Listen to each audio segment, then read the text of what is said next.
নামাজের মধ্যে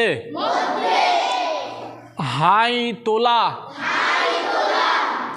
জোরালো হাসি হাই ও ঢেকুর কার কাজ? জবাব, শয়তানের কাজ।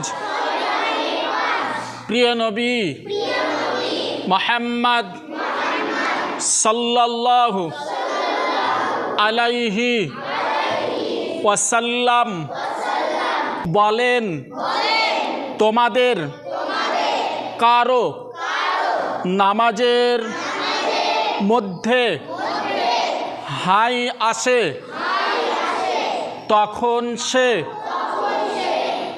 যেন উহা